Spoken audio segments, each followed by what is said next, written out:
Mivondrona ao anatin'ilay antsoina hoe Cour des administrateurs des hôpitaux ankehitriny ireo olona izay navita ny fianarany momba izay eo amin'ny 20 eo nisan'izy ireo amin'izao fotoana izao saingy maro anefa no mbola tsy manana asa mifandraika amin'izay amin'izao fotoana izao. Antony nanaovan'izy ireo antsoavo an'ny fanjakana izany mba olona tena navita fianarana no hitantana ireny hôpitaly ireny.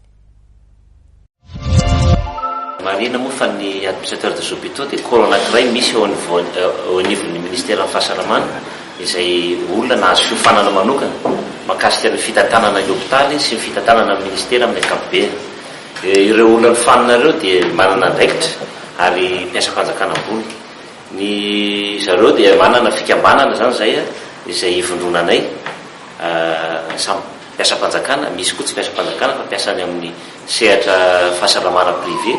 Dia mivondrona izay mba hamondrona ny hery sy hitondra ny fomba fijerinay ny fampidinana ny fahasalamam-bahoaka eto Madagasikara amin'ny ankapobeny. Amin'izao fotoana izao moa marina hoe misy ny zava-misy eto amin'ny firenena fa ny asa izay ataonay dia hatramin'izay efa mandeha foana raha mahatsikaritsika anisany mandray andraikitra izay amin'ny resaka fambolekazo, amin'ny resaka circoncise de masse, fanomezana raha ho an'ireo hôpitaly ireo.